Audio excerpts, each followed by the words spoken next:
Welcome back to the Dr. Supercoach podcast. You're on once again with Cheezo. And I guess we're not covering, first thing off the back here, Pistol, we're not covering the AFL anymore. It's the East FL, you could call it, because we've got no games outside the Eastern Seaboard, mate. It feels a little bit like that, and I do feel for some of the West Coast and Fremantle, particularly their supporters and fans who have to, have the pleasure of watching them play from Metricon. The new home ground. It's going to be interesting where the West Coast can be the flat track bullies as we go on. But first thing, Pistol, this kind of feels like round one for me because I missed the entirety of round one being away on holidays, which were completely ruined with the subsequent fallout, mate. So I'm looking at the scores on my team here. I don't know how any of them relate to how any of my players played, mate. You've had a look at my team for me. Am I in grave danger?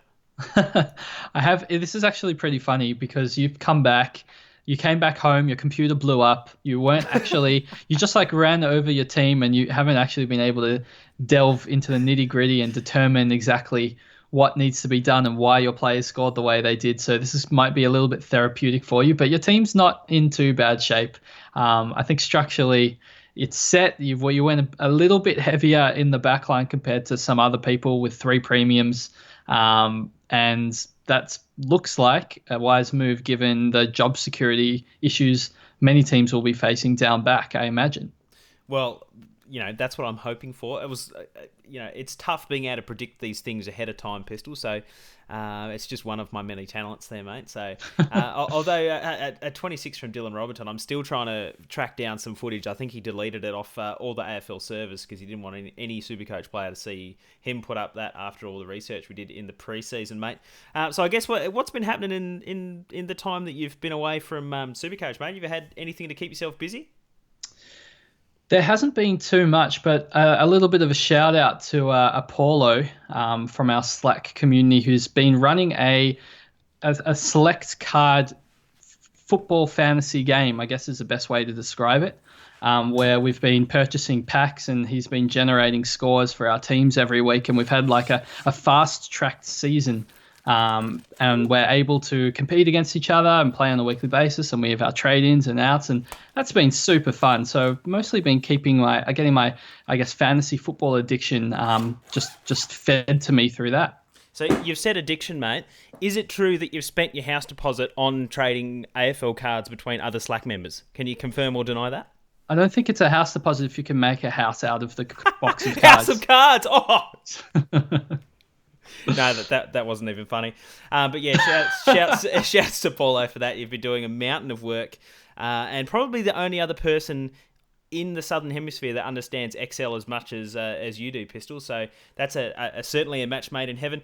Mate, we might as well jump into some of the big changes that have been released today by the Herald Sun and Supercoach themselves. We do have a number of changes that we want to talk about. The first thing off the board is the trades that we'll have available for round 2. We're going to be given 5 trades, Pistol. What's your initial thoughts of that? Were you in the camp of, keeping it at 2 trades and maybe reducing the overall amount that we have for the entire year? Or were you more towards the unlimited trade scenario? Where did you find it fall on that spectrum? Look, to be honest, it is what it is now. I'm not really in the camp of, I'm not going to say what could have been or what should have been. We've got the 5 trades. I'd rather discuss exactly some strategies surrounding that and what we should do with it and how to plan forward. We're all in the same boat now. So let's just, get on with it and plan around these 5 trades. Oh, yeah, that sounds like someone that's a little disappointed with the decision. I'm not disappointed in the decision. I think it's a fine decision. I'm not disappointed, but this is what I would have done. No, look, no one needs to hear it. They've made a choice and we're going to roll with it. Look, I actually think it's a good compromise because you had everyone that had really bad round 1 saying, we've got to have unlimited trades. It needs to be a free hit. And everyone that had a really good round 1 that's sitting in the top 10K are saying, nah, just leave it at 2 trades. So I think it's a reasonable compromise. And they definitely, I think it would have been worse if we went with the unlimited scenario. So 5 trades is I think right about the ballpark. We already knew prior to round 1 that there was going to be quicker price changes, Pistol, but it does mean that we might see a lot of these 5 trades that we have available going towards changing things that we might have spent an extra week looking into. Say a Dylan Robertson, we might have wanted to have another round's worth of data before we gave him the flick or made the decision to keep him. It means that we kind of have to go on the data from a couple months ago to see if we want to keep him, because he is going to change price after the next round. It's a bit scary having 5 trades at our disposal, and this is the 1 week where we have 5 trades and we have to go off 1 round of data in like a completely, it's the same ball game, but different rules, shorter quarters. The scoring system was a bit iffy in our eyes, and that makes it very difficult to make good judgment calls. So we'll just have to make the best decisions that we can to pull out hopefully some sound arguments to use the 5 trades as wisely as we can. But in terms of overall trades, Cheezo, I think the big thing to remember is there are no bye rounds anymore. We used to get 3 trades per round in the bye weeks. So now those, 3 bye weeks where we had those 3 trades, those additional trades are just given to us up front, which isn't great for our cash generation, because we can no longer, cut and take some money out of our rookies and replace them with different rookies. We now have 5 trades just to shuffle kind of sideways around with our team, and that might make cash generation a little bit more difficult, particularly in a season that's already only 17 rounds long. So there might be some new types of strategies coming to light for this season. Yeah, and I think the one thing you mentioned in terms of the players that seem to benefit from the scoring system, the rucks, the contested beasts, and the intercept sort of players are the ones that we really kind of need to hone in on, because I hazard a guess that we're seeing a greater variation in what the scores might be. I don't think I've seen so many, above 150 scores towards the, closer to 200 in a singular round. So I we need more data, but I think there's going to be a correlation that we're going to see players that dominate in this, different season will end up having scores in the 180s rather than, say, a 145, 155.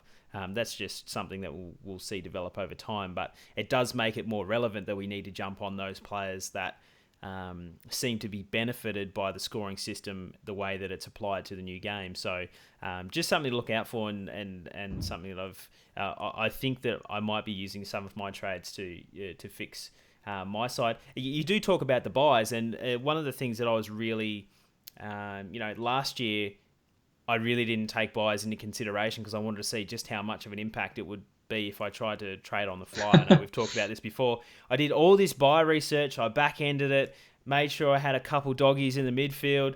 Not only did they stink, but now my whole buy structure is a complete waste of time, because not only do we not have buys, we don't even know what the fixture looks like after round 5, Pistol. Yeah, that one's a little bit of a sore point for me, because I always plan for the fixture and to optimize my team. And obviously you can, when there's a 50-50 choice, and I went with someone with a later buy over someone with an earlier buy, and it's a bit annoying because, it didn't harm me that much, but I really wanted to have Dangerfield in my team. I spoke about him the whole preseason. I knew he was going to cop a bad round 1 score, and now I really want Dangerfield and I don't have him, and that was because of the comparison between him and another player, and I went for the buy structure before round 1. So look, it happens. We'll move on, Cheezo, I guess, and we'll probably discuss the differences of what to do in similar situations. I know there's people with triple doggy midfielders who might want to potentially shake things up as well. Yeah, I think the biggest thing that having those 5 trades is going to allow us to change that structure. If you went one light in the back line, or you went heavy in the ruck line, you want to get a Naismith or a Segler or something like that, as it seems like all rucks are being quite heavily benefited from the way the scoring system is applied. It's going to allow you to do that. You can, to some extent, change that structure. So we're certainly not dead in the water if you've gone in with a team that doesn't seem like something that you want to take going into the remainder of a season. But we should probably jump into the fixture that has been released. I think it's important to note we only know the next 4 rounds, Pistol, so things may change. We may see in the future, teams like West Coast being able to play at home. But at this stage, the 4 rounds that we have available to us, their new home ground is Metricon, mate. And, as the flat track bullies, as we've known them for a long time, whether that's going to impact them or their SuperCoach scoring, we're not sure. Yeah, see, this is a very worrying thing for me, as particularly I feel for people that loaded up on, I guess, West Coast players and hoped they'd get, an early boost when they were playing, a couple of times in the West, and now they have to play all these games in Metricon. It's a bit of an unknown. So players like Hearn, who started very, very well. Obviously, if I had Hearn, I'd be loving it. He got an absolutely massive 150 plus score in round one. But now you kind of don't really know how he's going to go at Metricon, how he's going to go at that specific round. And that also applies, I guess, for Port Adelaide and Adelaide players and also Fremantle players. So that's something to take into account. And I think, Cheezo, the big one for me is Geelong playing now at GMHBA Stadium as their, I guess, main home ground. They don't play away they only play away at the MCG. All their home games will be at their actual home ground in Geelong. And that, to me, is signs that I want Dangerfield averaging over 130, I think, in his history at that ground. Then you've got Tom Stewart's been dominating there. I think last season, off the top of my head, his lowest was like an 89 or something at that ground, and averaged well over 100 there. Just the players, in particular, any sort of Geelong cash cow might benefit from it. So somebody like Darcy Fort, he's it's about 250k odd in the forward line. He might get a run as a number one ruck for a while. Who really knows? Obviously, Stanley's waiting in the wings, but we can talk about him in depth closer to round one. But now he's suddenly looking a lot more appealing, given he's a ruckman, and ruckman all scored really well. He scored 94 in the first week, and they play in their fortress for a majority of the season. This is a lot of things to consider.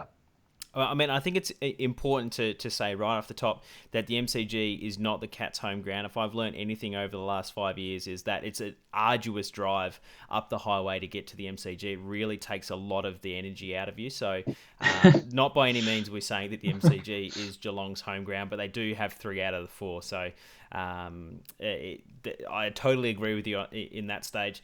But yeah, I got totally stuck in that situation as you just described, in not starting Danger because he had the early bye, and the way that I had the rest of my side, I ended up taking Cripps over him, which I'm not disappointed about, but I think I'm really going to be, we'd love to have the rest of the season's fixture to look at and make these decisions on, but we can only go with what the data that we have available, and that pretty much says that we need to find a way to get Danger in. And at the moment, I think we talked about pre-podcast, I'm probably looking at, it's basically a straight swap from Dunkley to Danger at this stage without costing me barely anything. So that's something that I might look at as one of my corrective or structural changes there, Pistol. Another thing to notice is the way that the games are structured, the way they're sort of spread out. You mentioned this to me. It's probably so that we can watch as many games one after the other. There's no real big double ups, but it does mean we're going to have ample opportunity to really lock in a good. Every game is going to give us a potential for a captaincy score because they are nice and spread out.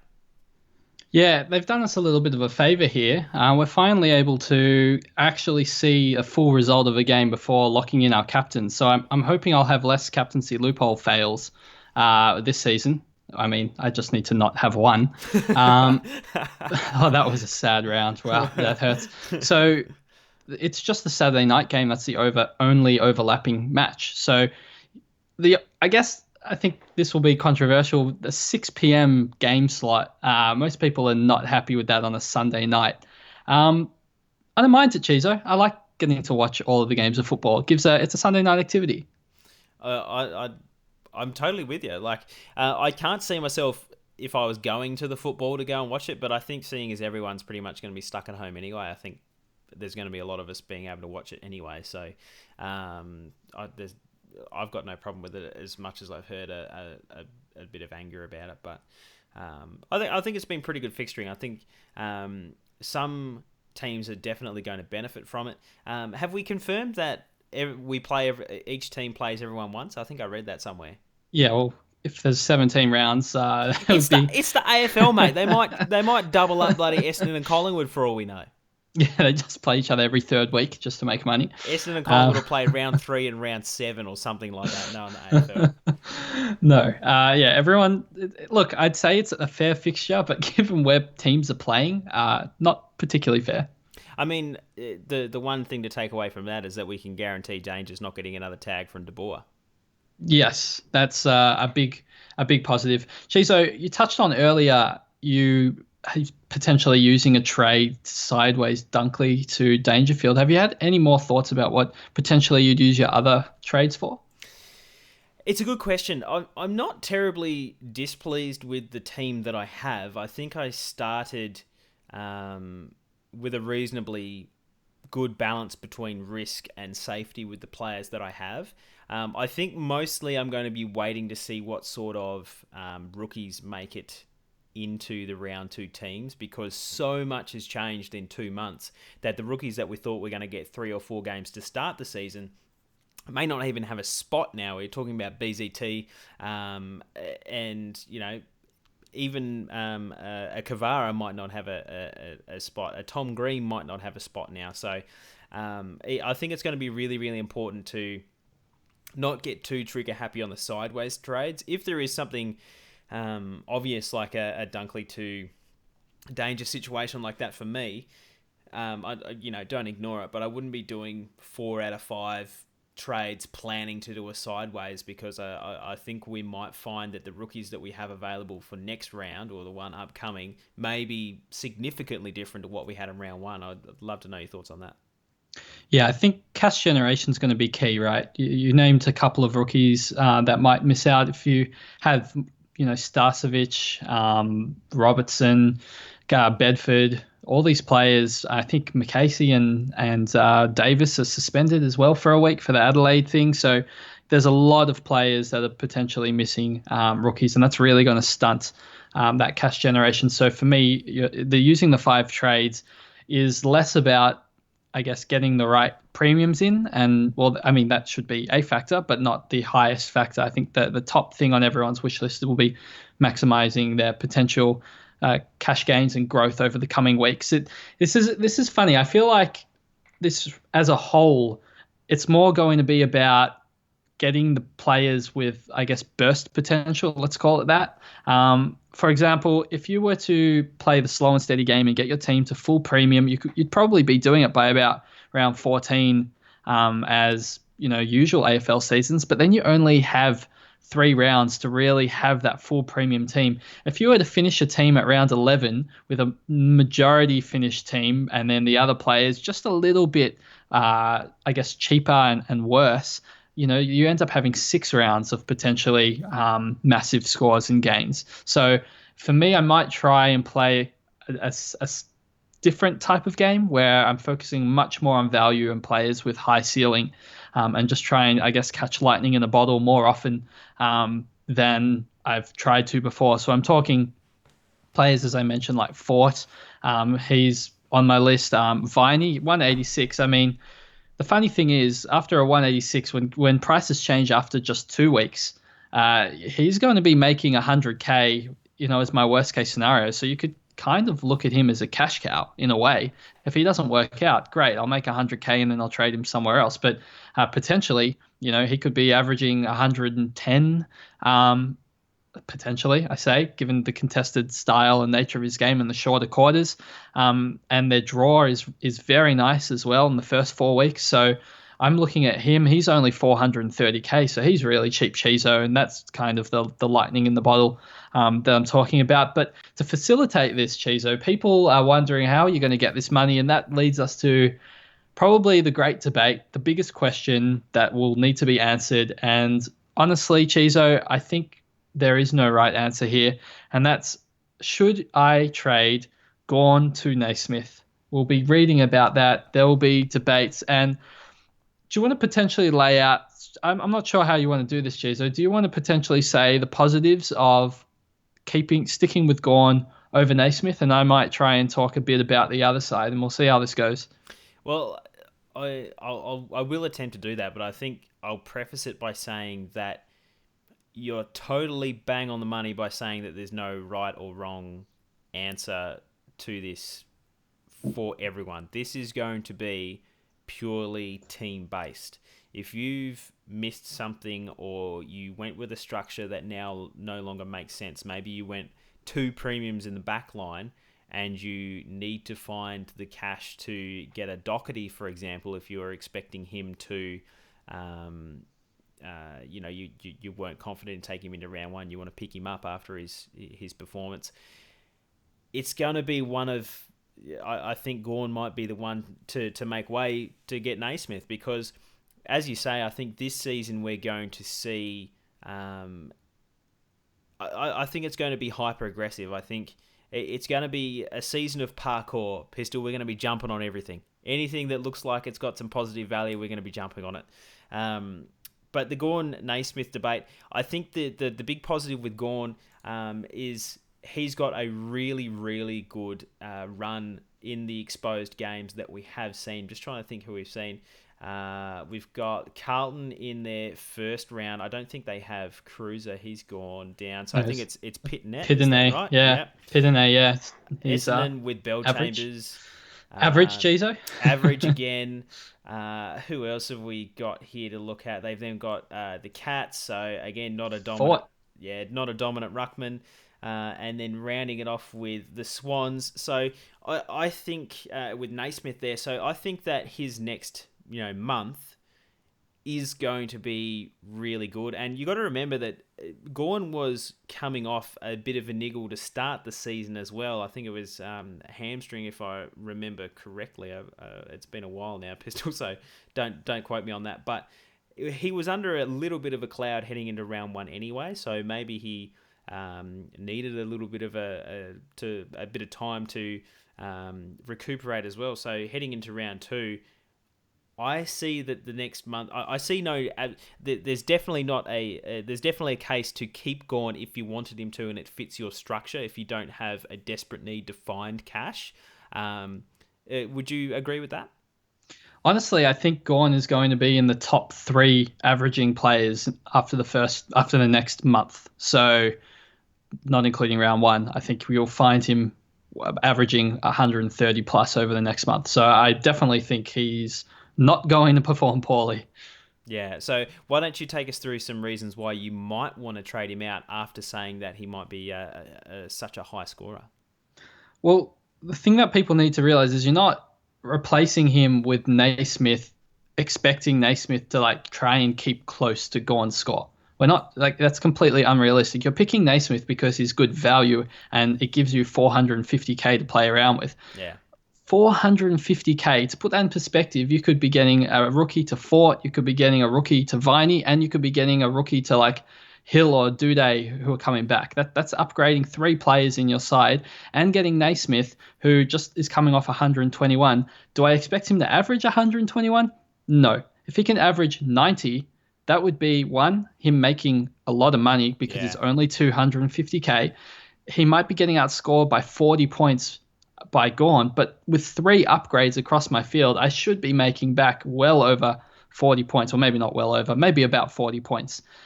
So for me, it's about plugging holes, and I don't want to trade Gawn. I would say if I can find a way, and if the teams are kind and players are names, I will be keeping Gawn. But at this point in time, with the expectation that BZT and Starcevic are dropped, I'm looking at a backline donut. So I'm forced into it. Unless rookies, we get some defensive rookies that are named.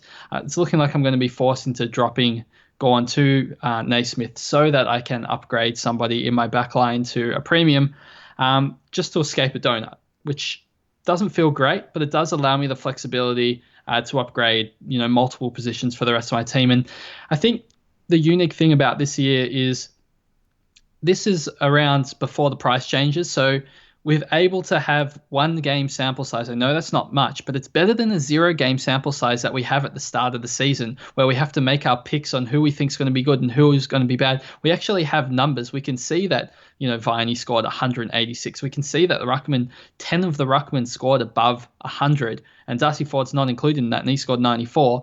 And he's, a 250k forward. Yes, he's got job security issues and stuff like that, but we have so much more information than we had before round 1. So now that we've got 5 trades, giving you more money in the bank from Gawn allows you to, I guess, make more educated risks than you usually would be able to have. I'm not sure if I explained that, Cheezo, very well. No. I thought that was really good.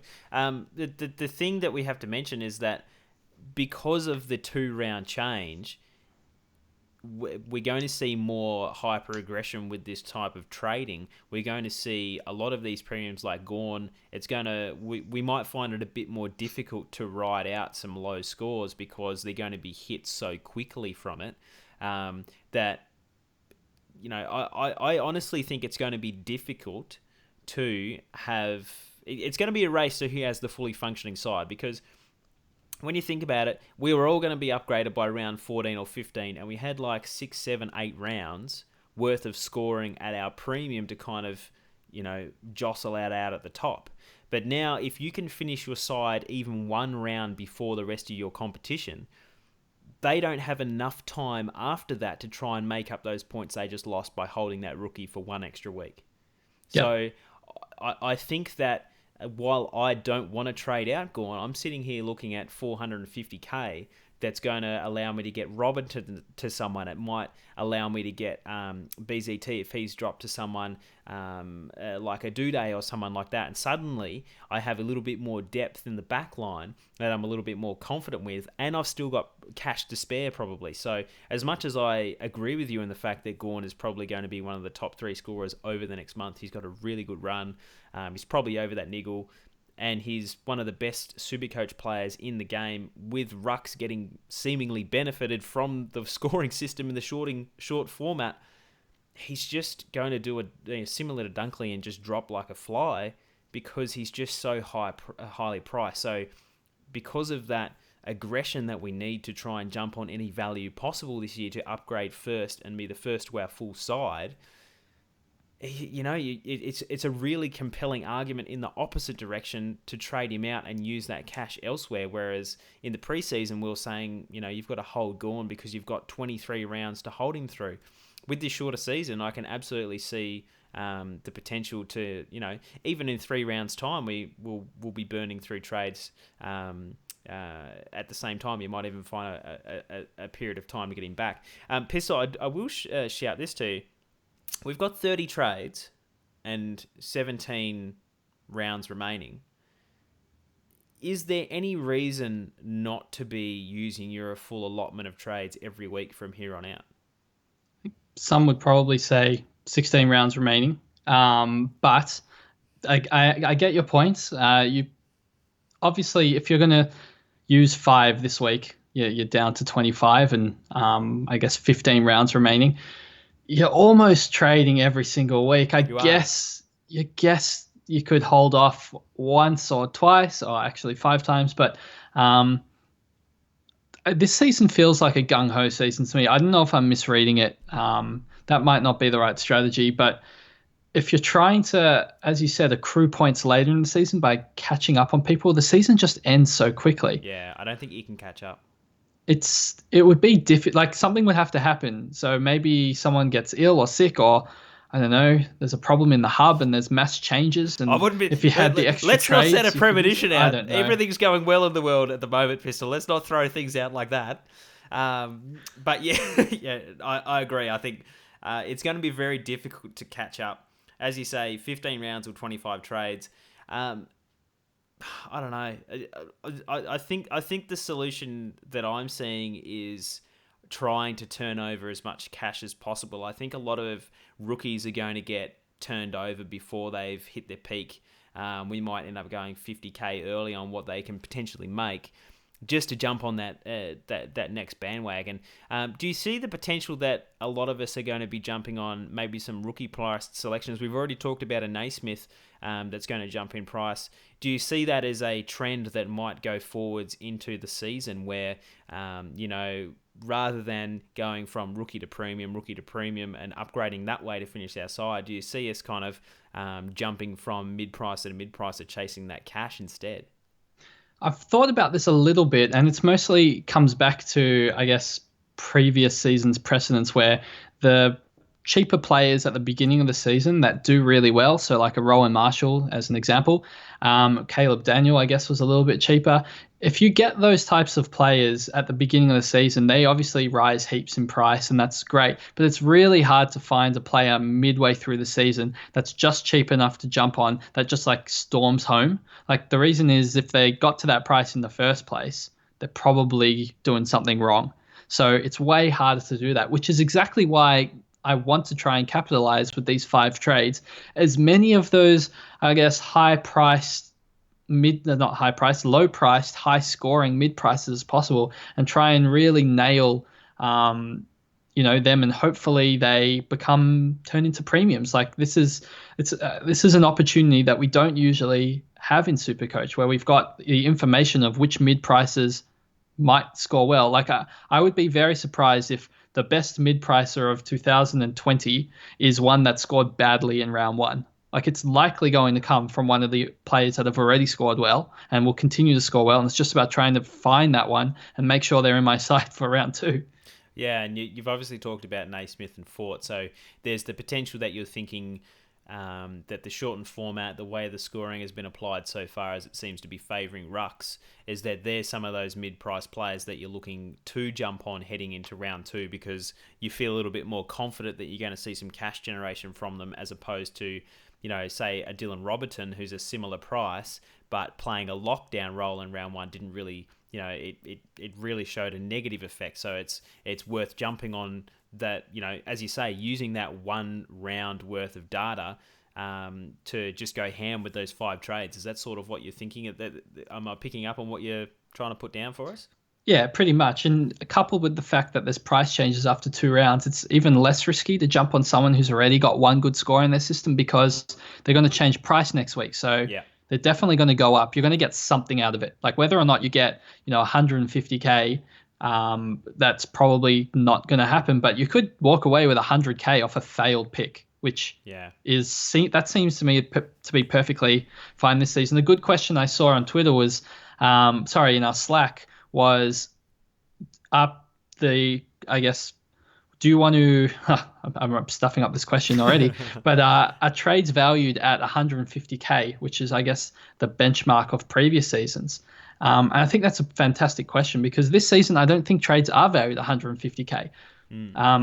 There's less time, as you said. We're going to be chopping players a little bit short just to get them in our sides for that 1 week longer, and we might need to take some shortcuts to try and ping some higher scores. So I think trades are valued at less, and that's a really, really interesting point. And it'll be interesting to see, as you said, throughout the season, how that impacts with our mid-price punting. But just to touch on what you said about Robertson, I guess on the flip side, somebody like him, it's also just 1 game of sample size. And we know he had a year off and it was, tough first game back. I'd be really interested to see how he goes in his next week, because it was all about role. Like he played lockdown. If he doesn't play lockdown next week, even if he averaged 85 for the season, I'd probably just keep him at my D8 and not worry about him, and just try and focus on getting as much points in the other positions as possible, and to save a trade and to use my money, my limited amount of money, and use it in the other parts of my field and really beef up my team. So I'm hoping he can become a keeper, but really if he's going to be pumping out back-to-back 26s, I'm going to be in deep trouble having him in my side. Yeah, I guess there's 2 points just to cover what we've just talked about. I guess, say Naismith had 121 in round 1, so we're like, got to get on him because, next round his price is going to change. Let's say the next 2 rounds he puts up 250s. Because the price changes so quickly, you could lose that cash you've just generated equally as fast, because that 121 is going to fall out of the price calculations earlier. Am I reading that incorrectly? I mean, it still takes into account a 3-round average. So I think yes, yes, that's yes, and important to no. know. Yeah. Okay. Yeah, it does still take a 3-round average, even though the price changes after 2 rounds. So you're right, that is important to note. But I will say that like it's possible, but Gawn will probably drop at least a bit for the first round or 2 rounds, and the gap closes a little bit. And maybe you want to do if Viney goes up. Like I could realistically see me trading out Viney in 3 weeks' time to a rookie to generate cash. Me trading out Naismith, who's gone up 100k, and Viney's gone up 100k, and me finding 250k. Or sorry, Gawn's dropped, let's say 100k, and now I only need 150k to be able to turn a Naismith into Gawn. Instead of 450k. I can see me just reverting some of my trades to get Gawn back in my side. And it sounds like a waste of trades, but the amount of money that I would have created for myself in such a short period of time could be worth a significant amount of points. Yeah, that's true. And the second thing I'll say is I think I'll make a prediction. I think that the accumulation of points will be more important than having the most premium optimized side at the end of the year. I think the team that probably wins it isn't going to be the team that has, Sicily averaging 105, Hearn averaging 110, just having a perfect backline, perfect midfield, perfect, that we've seen in previous years. I think it's going to be the accumulation of points factor. We'll see some left field selections that will end up in the final side because they're going to have a pretty good 2 rounds in the final year, and we're just trading really, really aggressively. So I think it's going to be an interesting year because all our usual strategies seemingly don't really apply to the new season, and particularly because we only have the next 4 rounds fixture. We can't even plan beyond that. Yeah, and don't forget that there's no buy rounds as well. So the strategists that wait for the buys to make this big jump on the rest of the competition, they don't have that anymore. Nope. So look, this year is definitely going to be unique. We're, I guess, using our best judgment to say this is probably going to be the best strategy for this season, but we could be completely wrong. You're going to have to use your own judgment. Just in our experience, I guess this is what we feel like is going to be, I guess, the winning ideas, and that's why we're putting it out there. But in all honesty, it might be the opposite. And I'll see you with my worst ever rank at the end of the season. Who knows, Cheezo? Look, even if you do come 13th, mate, I won't hate you for your worst ever rank ever, mate. Pistol, you got anything last to finish up the podcast? I think that pretty much caps up what is an exciting day with SuperCoach finally releasing some information that we can sink our teeth into for the rest of the season. No, I think this is a good starting point. We just need to, I guess, get everyone to put their thinking caps on, generate some discussion. I know our Slack is going to go absolutely crazy with ideas and thoughts over the next couple of weeks. And we could have spent more time, I guess, talking about some other high-scoring options that perform well that are kind of cheap, like Ben Long, just off the top of my head, as well, maybe even Townsend. But the thing is, there's still a little bit of time, Cheezo, a good 2 weeks before round 1, and we're going to have plenty more podcasts come out, and we'll delve into the nitty-gritty in those ones, I think. Yeah, I can't wait for Tony to come into general and explain to us why we all need to pick Sean Burgoyne for round 2 to chase cash or something like that. He'll have some sort of left field strategy that I've never thought of in my wildest dreams that'll just turn out to be true, as it always does. Thanks, Tony. But yeah, Pistol, we'll jump into some Patreon shout-outs that will wrap up the podcast, mate. We do have a few that have been hanging on since the end of round 1. We never got round 2.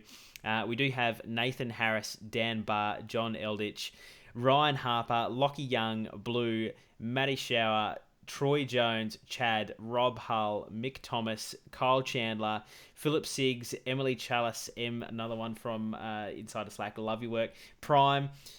We got Lachlan Morelli, Adam Watson, Adam, Brendan Link, Travis Carey, Alex SK, Brad Phillips, Michael Rubino, Kane, Chris Wright, Dubbo, Braden, Centrelink Recruits. That's not your alt account, is it there, Pistol? We've got Wade Miles, John Court, Ryan Noble, Kurtley Flack, Braden Spear, Andrew Hammond, Lickety Slurp, Liam Wright, Des, Jordan O'Sullivan, Anthony Giruso, Josh Barnes, M. Rocket, Hayden Cribbenrig, Richard Callis, Sam Morgan, Zachary Pearce, Lachlan Case, Luke Smith, James Coleman, Joel, Silla the Commissioner, Ratsy, Blobman, Hayden Anthony Bavelli, Mitchell, Ben Starr, Nate, and Stephen Parker. You've been waiting a little while there, guys, so we're sorry about that. But thanks for being great supporters of the Dr. Supercoach podcast, and we appreciate every single one of you. And Cheezo, I think we'll be doing some Patreon only content as well throughout the season. So don't forget, guys, if you want to jump into our Patreon, it's still just I've actually forgotten all the prices, Cheezo. $3 a month throughout the football season. It's been a little while, and yeah, you've got all the content, and we'll be supporting us as we try some funky things for this season. I think it will be a lot of fun, and the Slack chat and channel is going absolutely nuts with talk, and it's only going to build over the next 2 weeks. Yeah, and who knows when the Dr. Supercoach Cup is going to kick off. You know, we're so used to starting it with our full, sides just ready and raring, but we might struggle with a few rookies on field, Pistol. It's going to be exciting. Like, literally, who knows when the cup is going to start? We don't. We will plan it out. I've literally just had that thought right then. It's going to be very interesting and very fun. Thanks for catching up with us, guys. Pistol, where can they find us during the week if they do want our opinions on anything? If you have any questions or thoughts to discuss on the next podcast, you can find us, or you can find me specifically at pistol_DRSC on Twitter. Find Cheezo with a Z, CEHEEZO _DRSC. Just wanted to make it clear. And you can find JB at JB_DRSC on Twitter. And the Dr. Supercoach main Twitter is Dr_SC. I'm not sure if you said that one, but mainly because I wasn't listening. So sorry about that, Pistol. Thanks for catching up with us, guys. It's been great to talk some Supercoach again. It's been too long and too depressing not having it around. So to have some knowledge to sink our teeth into and to talk and some strategy and stuff with your Pistol, it's been absolutely fantastic, mate. Thanks for jumping on with me. Thanks for having me. All right, guys, we'll talk to you in the next podcast. Catch you later.